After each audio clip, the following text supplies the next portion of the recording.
What is up guys, welcome back to another video. Let's find out how we can use push-ups to build muscle. Push-ups should be a staple of every calisthenics program. They are easily scalable from beginners to advanced, and they require minimum equipment or no equipment at all to perform. The push-up is a movement that's comprised of shoulder flexion and elbow extension, done together, and we have a push-up. The main muscle workings are going to be the chest, the shoulders, and the triceps, mainly. In this video, I want to cover how we can manipulate the push-up technique to emphasize different muscle groups and with that, build in muscle. Make sure to stick to the end of the video for a full workout to follow. But first, let's begin with the classic push-up with the emphasis on the chest. To emphasize the chest and reduce the contribution of other muscles, we want to have our forearms as perpendicular to the floor as possible in the bottom position. We start off in plank with our shoulders fully on top of the wrist. When we descend, we shift slightly forward to have the forearms perpendicular as we reach the bottom.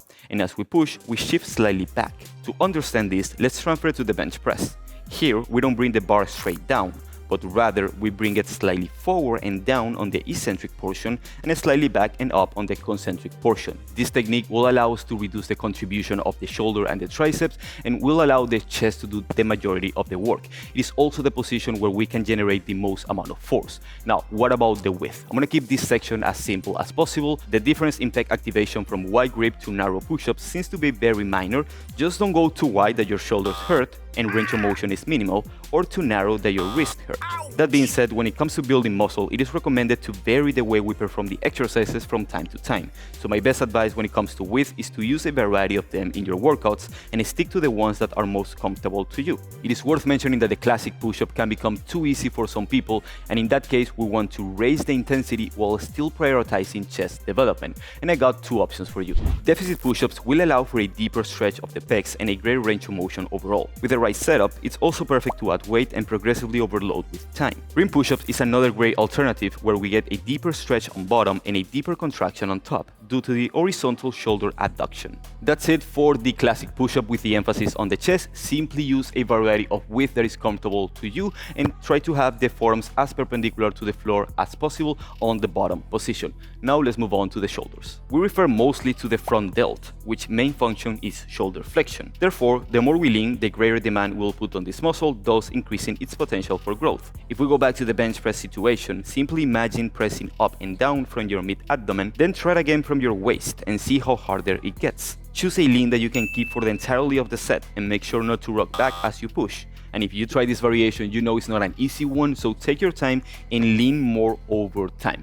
Now let's see how we can emphasize the triceps. The primary function of the tricep is to extend the elbow joint. That simply means that the triceps will work on every single push-up variation that we do. In order to make them work harder than on a classic push-up, we simply lean back slightly as we descend to increase the amount of elbow flexion in the bottom position. This will put the tricep into a greater stretch and make them work harder, thus increasing its capacity for growth. That being said, there is just so much you can lean back until the exercise becomes totally inefficient, so we have two more variations for you. Diamond push-ups are known to work the triceps more, but why? Once again, if we look closely at the bottom position of the diamond push-up compared to the regular version, we see an increase in elbow flexion. This is surely a fantastic exercise for your triceps, but also for your chest, since we also have a greater degree of shoulder adduction, which is one of the functions of the pectoral muscle. Now, to truly isolate the triceps, we need to remove the shoulder flexion component of the push-up and work exclusively with elbow extension.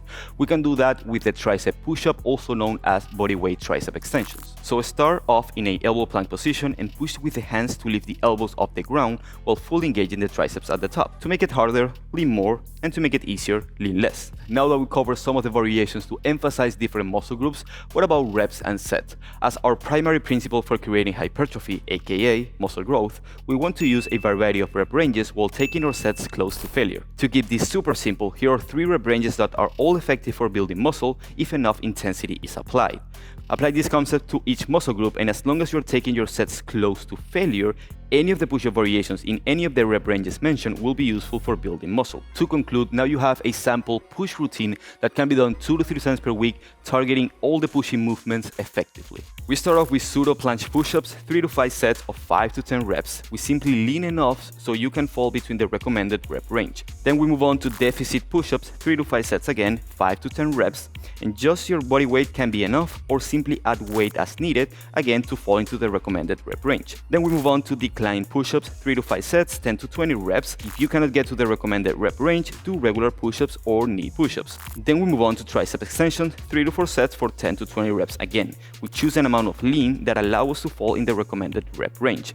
If we're not able to do this, we simply move on to our knees. Finally, we have diamond push-ups, 2 to 3 sets only for 20 to 30 reps. If you can do more than 30 reps, add some weight, and if you cannot get to 20, regress to your knees. That's it, family. There is a lot more that I would like to cover about building muscle with push-up, but I really wanted to keep this video super simple with just a few variations for you to try and a few rep ranges and some guidance as to how to approach your training if your main goal is to build muscle. As always, use the workout as a reference and tweak it to your own individual level and your own individual goals. With that being said, if you enjoyed this video, make sure to like, share, subscribe to the channel if you haven't already. Next to me, you have the winners of last week's giveaway. And these amazing souls just won 3 months for free as a premium membership to the SM Academy, full access to an entire library of content, workout programs, or individual moves so you can create your own workouts, and basically everything that is the universe of the SM Academy. Remember that we post every Sunday at 9 AM EST, and if you comment within the first 60 minutes of the video, you get a chance to win the giveaway. With that being said, guys, thank you so much for your continued support. By the time we're posting this video, we're probably over 500K, so thank you so much from the bottom of my heart and from the bottom of the heart of my entire team. Thank you. Thank you. Thank you, family. We love you so much. See you next week. Much love.